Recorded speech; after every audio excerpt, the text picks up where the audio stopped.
I, male 20, and my brother Maurice, 22, are in charge of my grandmother's estate.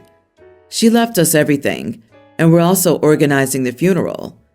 When I was 14, my mother married Jacques. He also has a son, Henri, now 19. Henri was always a little idiot, especially because Jacques spoiled him endlessly, and Henri would take every advantage. If myself or Maurice had something he wanted, he'd go to Jacques, and before long, it would belong to Henri. My mother had no spine when it came to standing up to Jacques, and Henri knew it. The big turning point came when Henri complained that my grandparents gave Maurice and me better presents than him, which they did. They still got him something, but less and not as nice. Jacques went to my mother, and my mother went to my grandfather and said that unless they can treat Henri as a full grandchild, they won't have contact with us. My grandfather was a good man, but stubborn as a mule, so he wasn't going to let anybody boss him around. He despised Jacques and also thought Henri was a spoiled little idiot. He said Henri is not his grandson and that he's never going to regard him as such. He'll treat him respectfully, but it's not his grandson. So my mother cut us off from my grandparents. Maurice and I secretly kept in contact with our grandparents until we moved out. Maurice moved to Strasbourg to live with them when he was old enough. I now live in Nantes while I go to university. Both of us have very little contact with our mother. However, during the global issue, my grandfather died. Sadly, I never got to see him again, my mother not allowing it. My grandmother told my mother that she broke my grandfather's heart by taking her grandson, me, away from her father to please her crappy ogre of a husband and his crappy runt of a child. My mother was unwelcome at the funeral unless she was coming to apologize to her father before he went into the ground, and she better not dare bring Jacques or Henri. My mother hung up the phone, and they never spoke again. My grandmother never forgave my mother for this. Then last week, our grandmother passed. My mother heard about it and said she was coming to Strasbourg to manage the estate. Maurice told her that the estate had nothing to do with her. It was left solely to him, and she has no part. We could tell she was fuming, but held it in. Then she asked about the funeral, and I told her I didn't think it appropriate for her to come. She parted ways with my grandmother in life, so it's inappropriate for her to be standing there for her now that she's gone. My mother said she wanted to make things right. I said, fine. I do know one way where we think our grandparents would welcome her under my grandfather's terms.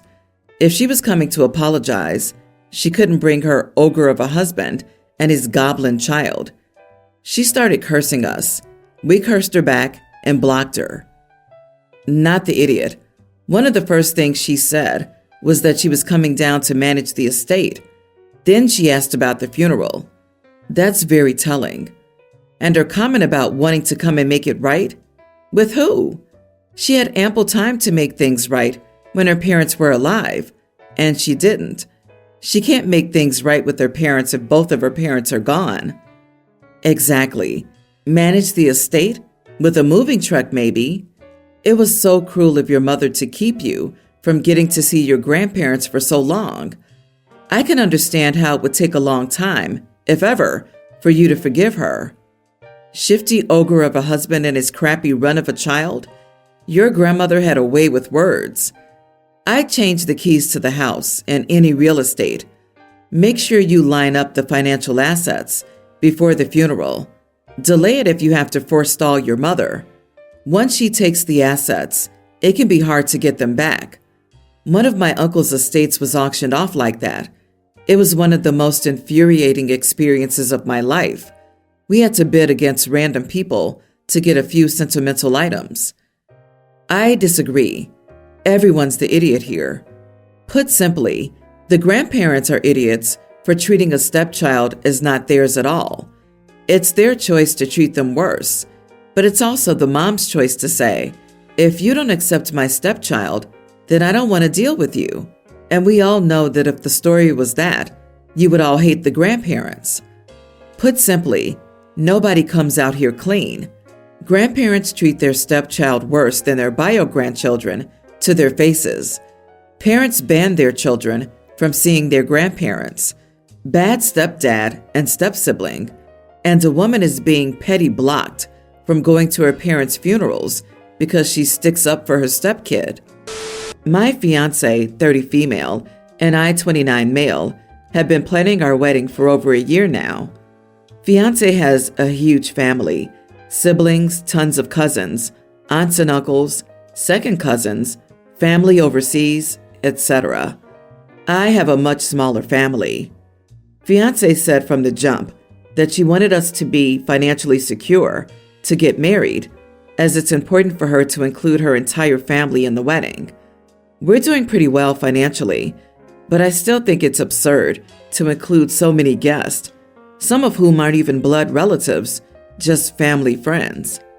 She agreed to exclude her overseas family, but she claims everyone else is too near and dear to exclude. I tried to compromise and say just her aunts, uncles, and first cousins, but she claims her second cousins are considered just as immediate as the others, and she grew up with them too.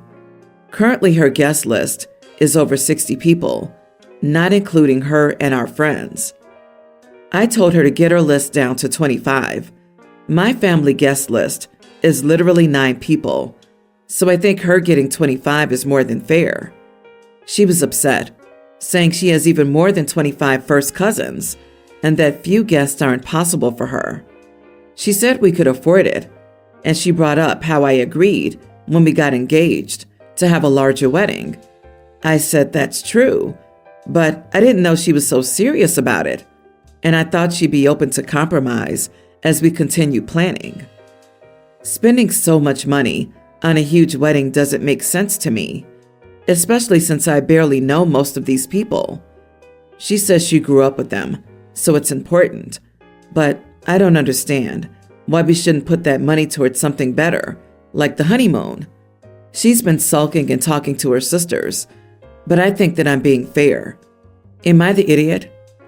Wait, you agreed to have a large wedding at the engagement, and now that she's ready to invite people, you're telling her, I didn't know you were serious. Wow, dude, you sound like a terrible communicator. You're the idiot. 60 guests on her side isn't a large wedding, and with your side, 120 guests isn't even a large wedding. It won't be 120. He doesn't have 60 people to invite. I suspect it may be the actual problem. He's not worried about the total number.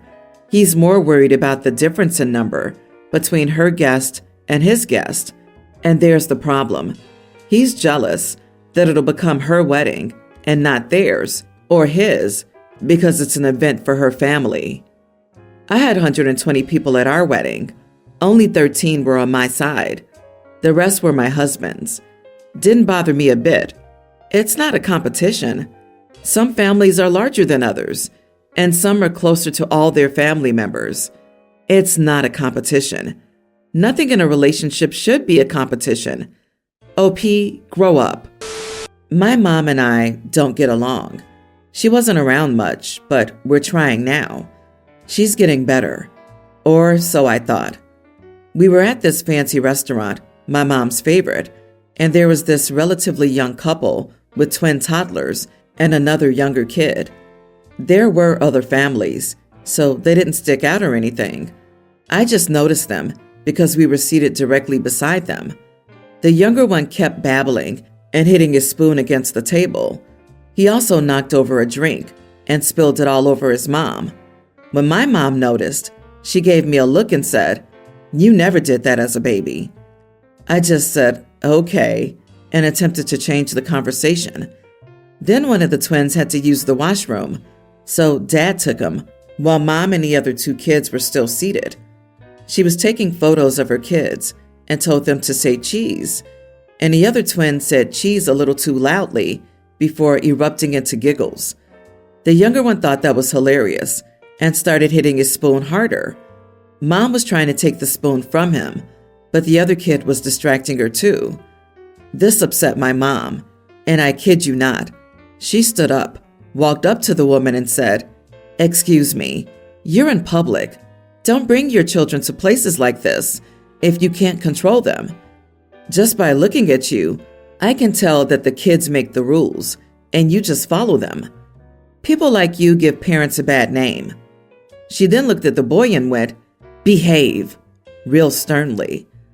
The woman seemed too shocked to speak, and honestly, so was I. My mom looked really satisfied though, and told me she'd never let my siblings and me out of the house until we were a certain age, and ranted about how selfish those parents were. I was still in shock, because who just does that? Finally, I asked my mom what she was thinking, and she excused her behavior with, "I'm a retired teacher and a full-time parent. I know what I'm doing." That made me upset, because she's most definitely not a full-time parent. Maybe for the first 5 years of my life, but definitely not for a long time after that, and definitely not now either. I approached the woman. Her husband was back, and it seemed like she was filling him in. I told her I was sorry for my mother's actions and reassured her that my mom is not someone anyone should be taking parenting advice from. I called her kids cute and then left after paying the bill. My mom's absolutely furious and extremely humiliated and embarrassed. She said that after I left, the woman's husband approached her and told her to mind her own problems with her own kids, and it embarrassed her to death. She said that I had no right to expose our issues, etc., etc. I do feel a little petty, and my dad thinks we're both being childish, which isn't wrong, but Jesus, am I the idiot? Definitely not the idiot. Speaking from experience, there's nothing worse than your mom trying to parent you after failing to do so for so long. She only got some harsh, barely, words when she needed a slap back to reality.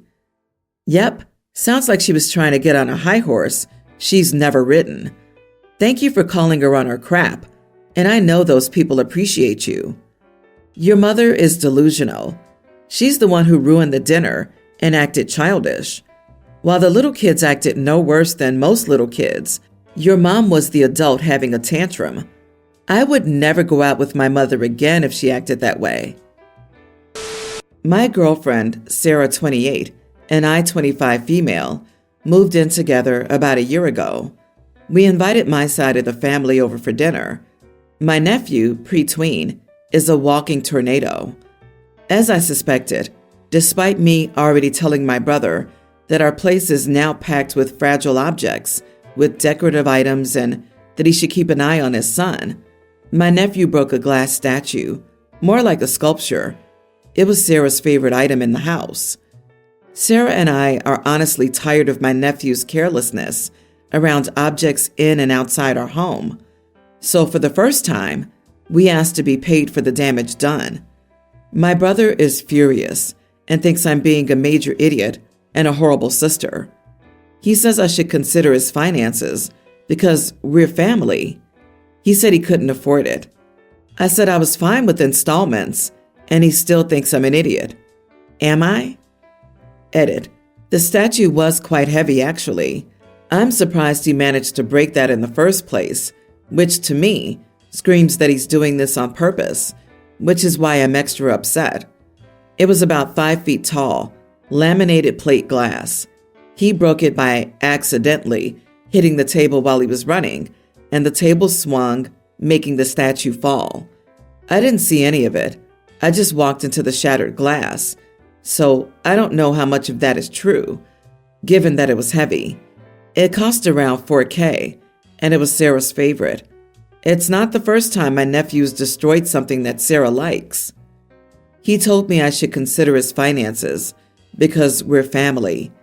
Well, you should have considered my house because we're family and been less careless about my nephew's activities. Consideration works both ways. Not the idiot. If he's unwilling or unable to prevent his son from breaking things, he needs to be more mindful of the environments he brings him into. I was a super klutzy kid myself, and my parents made sure I knew to stay far away from breakable things in other people's homes. Some disagree, as they think you're at fault for inviting a known walking tornado to a place with fragile objects. However, it is your home, and you have every right to decorate it the way you want. You pre-warned your brother. That should have been enough. Your brother was negligent in not teaching his son boundaries. Honestly, I've seen literal toddlers who know better than your nephew. The nephew's old enough to be taught respect for other people's belongings and accountability for actions. No one is perfect here. In fact, everyone pretty much sucks. You and Sarah knew your nephew was a walking tornado, but you let him into your home. I'd have been on your side if you'd been here a month ago, asking how we felt about you not letting your nephew into your home. You, however, let him in. That makes you oblivious, a weenie, or a pushover. Pick one. May it be the price you pay for not having clear boundaries. I agree with you. OP's the idiot. I think home insurance covers this, either yours or theirs. Expecting someone to pay $4K for a statue placed in a manner that allows it to fall over if a table is bumped. I bump tables all the time. That doesn't seem reasonable. It's really, are we the idiot, since my husband and I are on the same page about this. But somehow, she's making it all about me. My husband's job means that the 4th of July is one of his busiest days of the year. So we've developed a tradition where we invite a bunch of family and friends to our lake house the weekend after the 4th. This has swelled to about 30 people. Many of our friends use it as an excuse to leave the kids behind for a weekend, and a lot of partying is involved. For the past 2 years, my sister-in-law's behavior has been a significant issue at these events. She completely loses control when drinking. I don't think I can list what happened here, but one involved a very scary trip to the ER. My husband and I have had so many talks that she needs treatment with his parents, but they're all in denial. After last year, we told her she can only come to the lake house if she promises to remain sober over the weekend. She threw a fit about it, and we stood firm, but the topic was dropped. Yesterday, my husband called to remind her of what we said. She absolutely lost her crap. She thinks I'm trying to ban her because I don't like her. I really like her when she's not drinking. My husband said he'll stay sober over the weekend because he knows it can be hard to be the only person not drinking. She didn't budge. Eventually, he said, if she can't commit to not drinking, she can't come. Now her aunt and cousin have gotten involved. They messaged me and said to let her come, and they'll watch her the whole weekend to make sure she's okay. I said no dice. Then they started trying to say I was bullying her. This is a 30-year-old woman. She's had such a hard time recently. She can't just be the only one in the family not invited. It would break her heart, etc. I said she was invited. She just can't be drinking because it's not safe. They said that's not fair to her, and if she can't drink, no one should be. And I said no, but if they wanted to plan a sober weekend next month, that might be a good idea. They brushed off the idea because they're not actually interested in a sober weekend. Now my husband's parents are getting involved, and it's turning into this huge drama. So, am I the idiot for not letting my husband's sister come to the lake this year? Not the idiot. Firstly, your lake house, your rules. Secondly, this isn't coming from you. It's clearly a joint decision, yet you're getting the flack. Your husband needs to make it very clear to his family that he is as much responsible for and committed to this restriction on her invitation as you are. It's not acceptable to have his family blame you and hassle you about it. Your husband's already being more than generous by agreeing not to drink too, so his sister isn't the only one not doing so. This is a time to celebrate, not babysit a grown toddler who can't hold their booze. It took 16 years after I took my sister to the ER to get her stomach pumped and her kids moving in with their dad for her to get sober. Some people in my family with their own drinking issues still don't think she had issues, despite her own admission. Don't give in. Don't excuse or ignore her behavior. Her life may depend on it. I have the nuclear option in this case. Be really fun. Tell everyone, that because of her last ER trip and refusal to stay sober, it's going to be a sober party. Watch how many people go after her instead. I also think that since it's your husband's family, you should hand him the phone every time they call to scold you. Girl, sister-in-law needs professional help, not your party.